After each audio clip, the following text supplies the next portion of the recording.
রাশিদ খানের পরিষদ, তোমার জেলার পরিষদ, তোমার আমার পিণ্ডের পরিষদ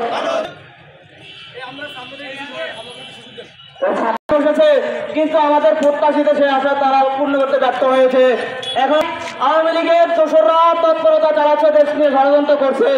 আমরা এর তীব্র নিন্দা জানাই এবং এই সরকারকে আমরা অনুরোধ করবো অতিবিলম্বে এই আওয়ামী সন্ত্রাসীদের নিষিদ্ধ। 71 সালে পাকিস্তানের বিরুদ্ধে আমরা একটা লড়াই করেছিলাম, সেটা দেশ স্বাধীনের জন্য। তারপরে আমরা 30 লক্ষ শহীদের বিনিময়ে আমরা স্বাধীন পেয়েছি ঠিকই, তবে সেখানে আমাদের শহীদের ভাইয়ের রক্তের বিনিময়ে আমরা স্বাধীন পেয়ে বাংলাদেশ সরকার স্বাধীনভাবে গুলি চালিয়ে অসংখ্য লোককে হত্যা করেছে এবং আহত করেছে।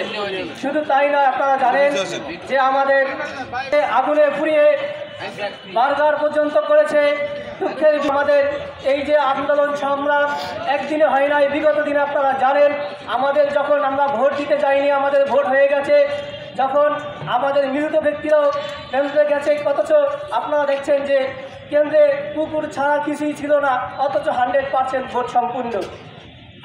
আমাদের যে দাবি দাবা ছিল, প্রথম দাবি দাবা ছিল যে আওয়ামী লীগের গণহত্যাকারীদের বিচার এবং গ্রেপ্তার কার্যক্রমের দাবি। পরবর্তীতে আমাদের দাবি দাবা ছিল আওয়ামী লীগের কার্যক্রম নিষিদ্ধ করা। এই কার্যক্রম করতে সরকার এখনো ব্যর্থ। কিন্তু আমরা দেখেছি সিরিয়া সহ আরো বিভিন্ন দেশে যখনই সেখানে বিপ্লব হয়েছে, পরবর্তীতে তারা বিপ্লবী সরকার গঠন করেছে। আমরা দুঃখের বশীতে আমরা সেই সরকার গঠন করেছি অন্তর্বর্তীকালীন সরকার, যারা এখনো আমাদের দাবি দাবা সম্পূর্ণ করতে সম্পূর্ণভাবে ব্যর্থ। কিন্তু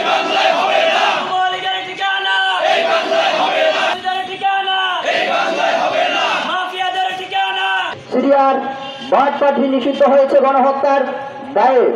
আমরা দেখেছি মুসলিমের পার্টি মুসলিমের পার্টি নিষিদ্ধ হয়েছে। আমরা ইতিহাসে আরো অনেক পার্টিকে নিষিদ্ধ হতে দেখেছি। কিন্তু দুঃখজনক বিষয় হচ্ছে বাংলাদেশের জুলাই গণঅভ্যুত্থানে গণহত্যাকারীদের এখন পর্যন্ত বিচার হচ্ছে না। সেই গণহত্যাকারীদেরকে এখন পর্যন্ত শাস্তির আওতায় আনা হচ্ছে না। সেই গণহত্যাকারীদেরকে নিষিদ্ধ করতে হচ্ছে। গণ অধিকার পরিষদের আজকের এই প্রোগ্রাম থেকে ভোলা জেলা গণ অধিকার হত্যা যে গুম করা হয়েছে, যেই সকল আওয়ামী লীগের দোসর এখনো বিভিন্ন জায়গায় অবস্থান করতেছে, তাদেরকে কেন গ্রেপ্তার করা হচ্ছে না? আমরা স্পষ্টভাবে বলতে চাই, সারা বাংলাদেশে যেখানেই থাকুক না কেন আওয়ামী লীগের দোসররা, তাদেরকে যেন খুঁজে বের করে আইনের আওতায় এনে বিচারের দাবি জানাই। আর একটা কথা বলবো, যেই জঙ্গি সংগঠন, যেই খুনি সংগঠন, তাদেরকে যারা নিষিদ্ধ করা হয়, এই বলে আমার বক্তব্য হচ্ছে। এবং যারা গণহত্যার সাথে জড়িত সেই দোসরদের বিচারের দাবিতে আজকে গণ অধিকার পরিষদ কেন্দ্রীয় ঘোষিত ভোলা জেলার উদ্যোগে যারা এখানে উপস্থিত রয়েছে গণ অধিকার স্বাধীনতার পরবর্তী সময়ে এখনো তাদের বিচারের মুখোমুখি করা হয়নি। এবং যারা সেনাদের কেটেছিল তারা কাদের নির্দেশে কিভাবে এই রাষ্ট্র থেকে পলায়ন করেছে তা আমরা জানি না। আমরা শুধু এটুকু জানি, এক একবার বাংলাদেশ স্বাধীনতার 53 বছরে ফ্যাসিস্টরা আসবে, সুযোগ সন্ধানীরা আসবে, শাসনের নামে শোষণ নির্যাতন নিষ্ক্রিয় চালাবে। এদেশের আপামর মুক্তিকামী সাধারণ জনতা, ছাত্র জনতা শুধু রক্ত দিয়ে যাবে। সেই রক্তের উপর দাঁড়িয়ে যে উপদেষ্টারা এখন গাড়ির মহড়া নিয়ে ঘুরছেন, তাদের সাথে নির্ধারিত একটি গাড়ি থাকলেও কেউ বিশেষ ক্ষমতার বলে 6টি-7টি করে গাড়ি ব্যবহার করছেন। 10-12 জন সরকারি কোষাগার থেকে বেতনভুক্ত ড্রাইভার দিয়ে তাদের পরিবারের ব্যক্তিদেরকে ঘোরার সুযোগ করে দিচ্ছেন।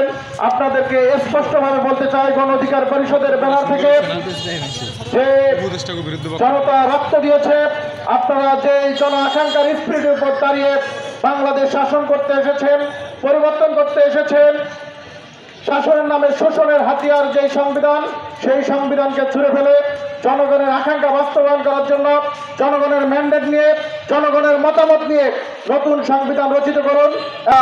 না ভুলে নিজেদের অর্থনৈতিক ভাগ্য আন্দোলনের মাধ্যমে ছাত্র নাগরিক গণ অভ্যুত্থানের মাধ্যমে 100,000 এই বাংলাদেশ থেকে পালিয়ে যেতে বাধ্য হয়েছে। কিন্তু তারপরে যে আশা নিয়ে আমরা অন্তর্বর্তীকালীন সরকার গঠন করেছি, সেই অন্তর্বর্তীকালীন সরকারের প্রধান কাজ ছিল যারা দীর্ঘ 17 বছর এই বাংলার মানুষের উপর অত্যাচার, নির্যাতন, নিপীড়ন চালিয়েছে তাদেরকে বিচারের আওতাভুক্ত করতে হবে। কিন্তু আমরা দেখেছি সেই 5 তারিখের পরে যারা উপদেশ